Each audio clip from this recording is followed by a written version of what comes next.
Bonjour à tous, je suis Penat Tozer, je suis analyste programmeur et webmaster spécialiste dans le domaine du web. Aujourd'hui, on va parler de ce qu'il ne faut pas faire sur Facebook. Alors, sur Facebook, pour commencer, d'entrée de jeu, Facebook est un réseau social très puissant, parmi les plus puissants du monde. Mais seulement il y a une chose que j'ai remarqué en tant que webmaster et analyste programmeur, c'est que Facebook est un outil très puissant de la communication digitale.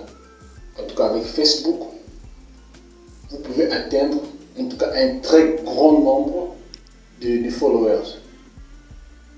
Les études ont été menées et des analyses qui prouvent aujourd'hui qu'il y a plus de gens qui sont connectés sur les réseaux sociaux que les gens qui suivent la télévision. Alors, moi je crois que certaines personnes utilisent mal les réseaux sociaux, particulièrement Facebook. Raison pour laquelle je me suis dit que je devais faire une vidéo pour essayer d'aider les gens. Les choses qu'il ne faut pas faire sur Facebook. Premièrement, on va parler des amitiés. Parce que sur Facebook, la liste de contacts, c'est considéré comme des amitiés. Alors, prenons le cas d'une personne qui est sur Facebook et qui a 5000 amis. Déjà, Facebook ne permet que 5000 amis. Et sur les 5000 amis, la personne ne connaît que 100 ou 50 personnes. Alors ça, il ne faut surtout pas faire ça. Normalement, sur Facebook, la personne avec laquelle vous causez, la personne avec laquelle vous êtes en amitié, était censée être une personne que vous connaissez, que vous maîtrisez.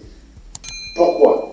Alors, quand il y a des attentats par exemple sur d'autres sites et que les agents, la police mettent la main sur la personne qui a commis l'attentat, la police ne s'arrête pas seulement à la personne arrêtée. La police cherche comme ça les contacts de la personne. Et si par malheur vous vous retrouvez dans la liste des amis de cette personne, alors vous serez interpellé. Et vous pouvez avoir des problèmes comme ça pour rien.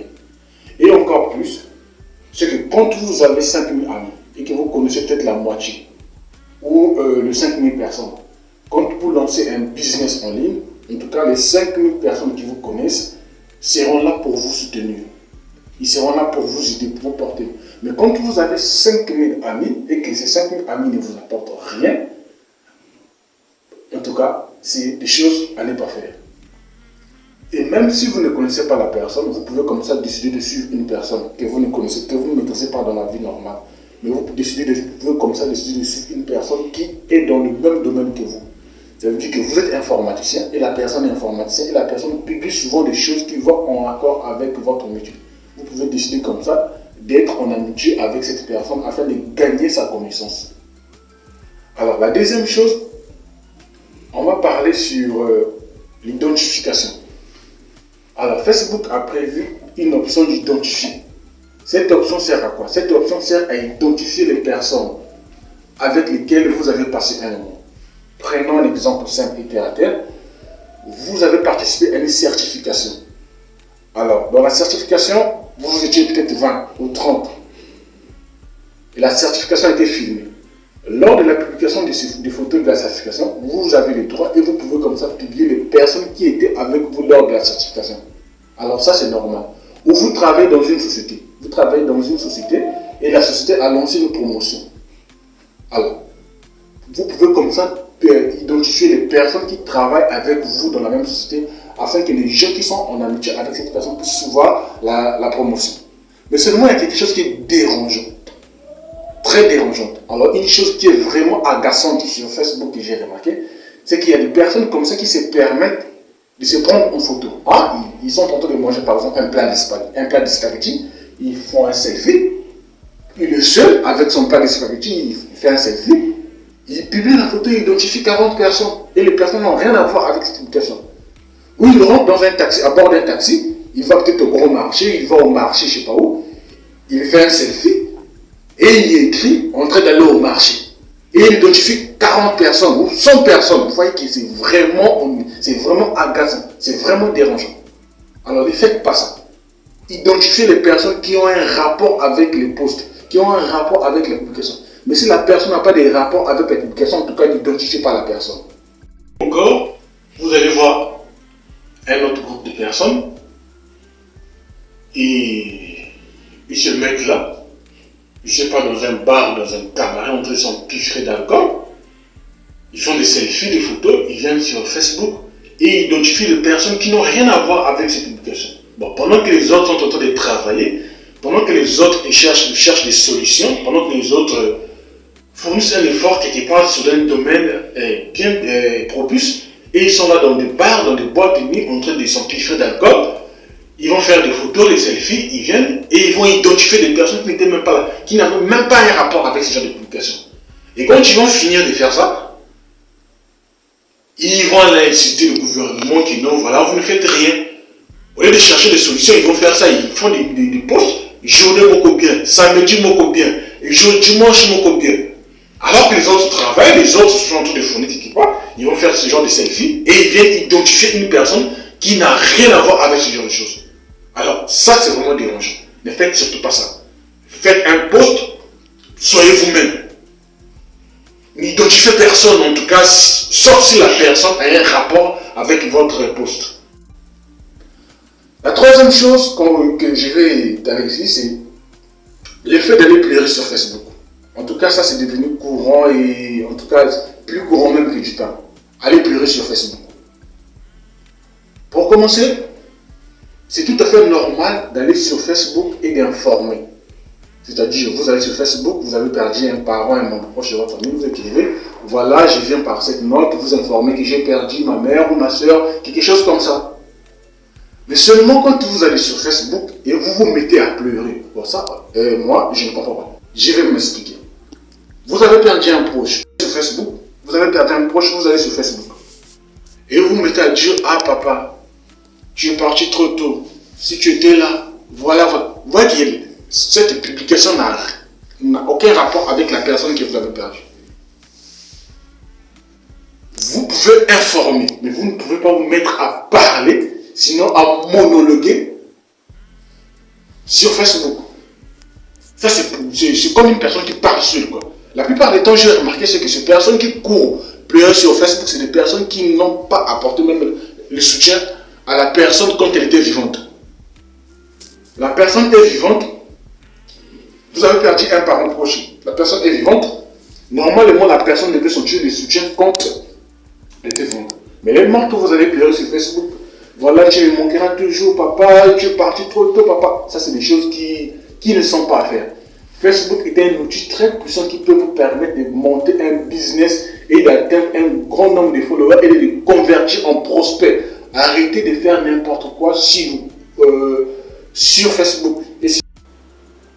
Aller pleurer sur Facebook, maman, tu es parti trop tôt, papa, tu es parti trop tôt, tu vas me manquer. Moi, je crois que pour une personne qui a perdu un être cher,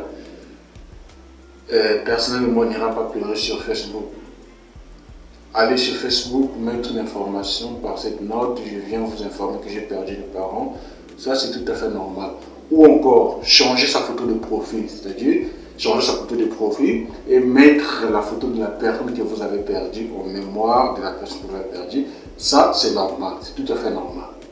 Mais aller pleurer sur Facebook, maman je n'arrive pas, maman je ne sais pas quoi, comme les gens disent, je ne sais pas trop. Et ce qui est bizarre, c'est que je ne comprends pas, c'est des gens qui viennent liker. Je me demande, je comprends pas, en fait je comprends pas. Quand vous likez quoi? Je comprends pas. Je comprends pas trop. Qu'est-ce que les gens viennent liker? Vous pouvez mettre un commentaire, souhaiter voilà mes condoléances ou les émoticônes qui tristes, mais seulement liker, alors je ne comprends pas.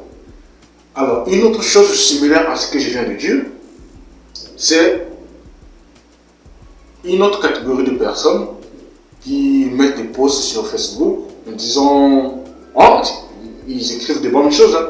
Maman, voilà, la fête des mères par exemple, ou l'anniversaire de sa maman, quelque chose comme ça.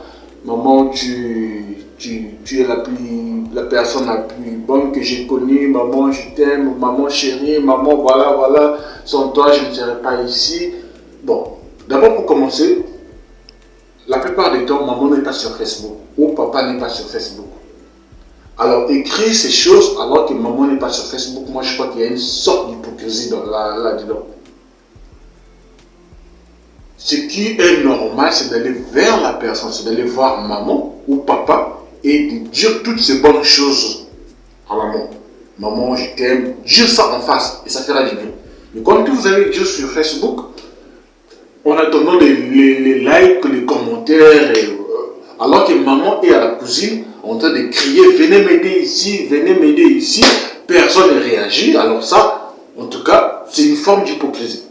En tout cas, moi personnellement, je ne comprends pas. Alors, je vais parler un peu de la chose suivante, la quatrième chose. La quatrième chose à ne pas faire sur Facebook, en tout cas, ça c'est vraiment primordial, c'est vraiment important.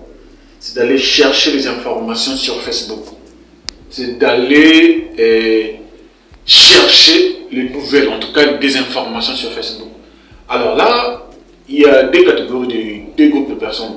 Il y a des personnes qui pensent qu'on peut trouver des informations sur Facebook et d'autres qui pensent qu'on ne peut pas trouver des informations sur Facebook. Là, je voudrais mettre un peu d'équilibre. C'est que pour trouver des informations sur Facebook, ce n'est pas des informations que les gens se la racontent. Hein. Oh non, urgent, voilà, Raoul a dit ceci, urgent, excusez-moi d'avance, c'était les noms, urgent, voilà, nombre de cours, urgent, voilà, c'est des informations que les gens fabriquent. Pas ce genre d'informations.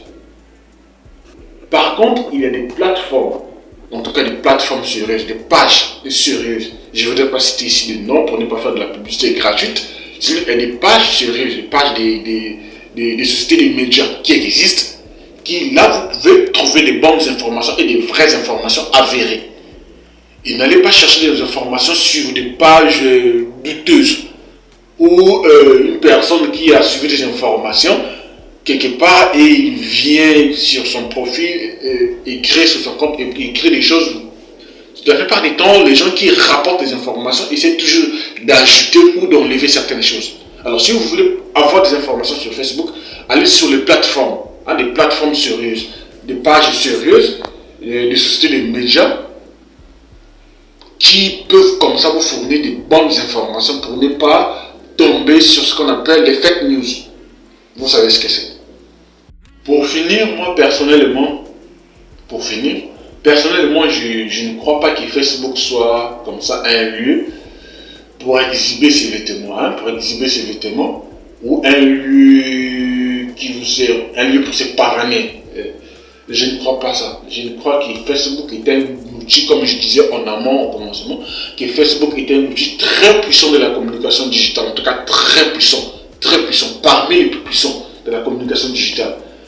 Donc vous pouvez comme ça bénéficier, profiter des bienfaits de Facebook et monter un business ou monter un commerce, quelque chose comme ça. Et arrêter de se la raconter sur Facebook. Alors je vous laisse avec cette vidéo. N'oubliez pas de vous abonner. Pour ceux qui vont suivre ça sur Facebook, n'oubliez pas de vous abonner. Ceux qui vont suivre sur YouTube, n'oubliez pas de vous abonner, de liker et de partager la vidéo. Seulement, je comprends que cette vidéo va beaucoup certainement choquer ou bien énerver certaines personnes.